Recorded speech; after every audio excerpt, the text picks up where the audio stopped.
Hello everyone.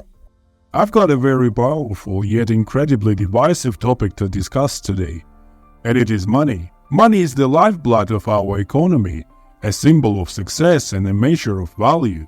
But is it more than just a tool?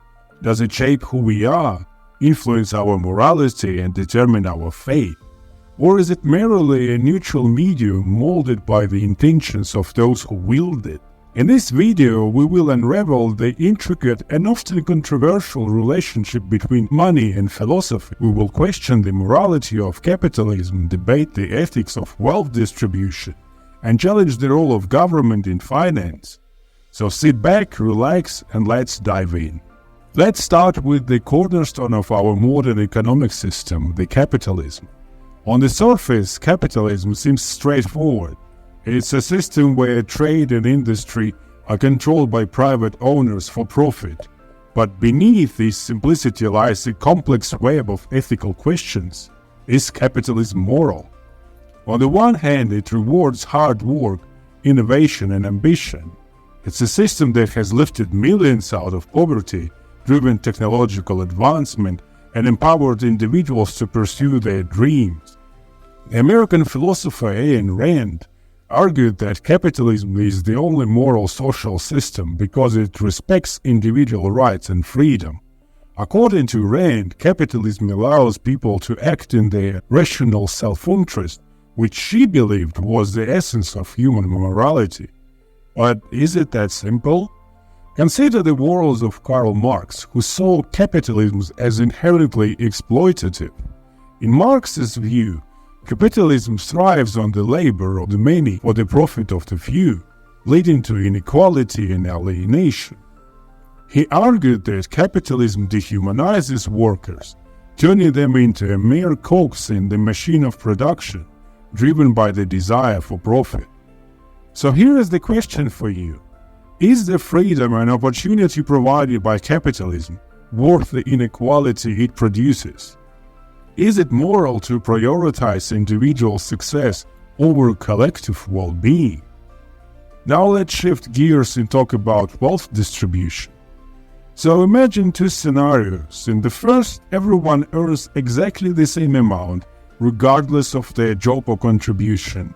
In the second, people earn vastly different amounts based on their talents, efforts, and choices.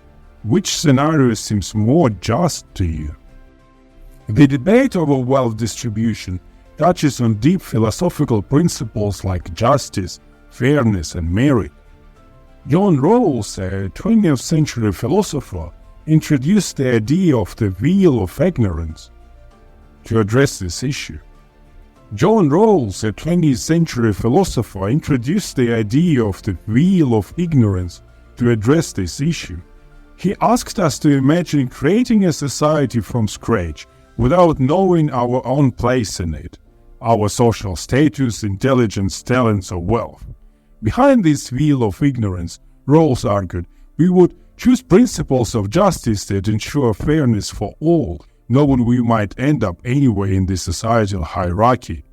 Would we then choose a system that allows the vast disparities in wealth? Or would we opt for one that prioritizes equality, perhaps at the expense of individual reward? Contrast this with the libertarian perspective championed by thinkers like Robert Nozick, who argued that as long as wealth is acquired through just means like hard work, for example, voluntary exchange, or even inheritance, it's morally permissible to have inequalities. To Nozick, forcibly redistributing wealth undermines individual rights and the freedom to pursue our own version of the good life. So what do you think? Should wealth be distributed more equally? Or is inequality a natural and acceptable outcome of a free society? Can inequality create a free society? Finally, let's explore the role of government in finance. Should governments intervene in the economy or should they let the market run its course? This debate has raged for centuries now, with compelling arguments on both sides. On one hand, we have the idea of a free market. It's an economic system with minimal government interventions. Adam Smith, he is often called the father of modern economics, believed that the invisible hand on the market would naturally regulate itself, leading to the best outcomes for society. According to this view, government interference distorts the natural balance of supply and demand, leading to inefficiencies and unintended consequences. The best example for such an interference would be sanctions that various governments are placing on others in the modern days. But what about the times when the market fails? Think of Great Depression or the 2008 financial crisis. In such instances, proponents of government intervention argue that it's not just necessary but moral for the state to step in. John Maynard Keynes, a key figure in this debate, advocated for government spending during economic downturns to stimulate demand and pull economies out of recession. For Keynes, leaving everything to the market could lead to catastrophic outcomes, particularly for the most vulnerable. So here is the question: should the government act as a safety net, correcting the market when it fails, or does the safety net become a trap, stifling innovation and personal responsibility? As we wrap up today's episode, let's reflect on the broader implication of these debates. Money, in all its forms, whether it's currency, capital, or wealth, is not just a tool. It's a reflection of our values, our ethics, and our philosophies. The way we think about money shapes our society and our world. So I'll leave you with this thought. How does your philosophy of money shape the way you live your life? Do you see it as a means to an end, a marker of success, or something more profound, perhaps a mirror reflecting the values you hold? Thank you for joining me on this journey through the philosophical debates on money. In this video, we sparked some new thoughts. I encourage you to keep conversation going with your friends, your family, or even within yourself. After all, philosophy is not just about finding answers, but asking the right questions.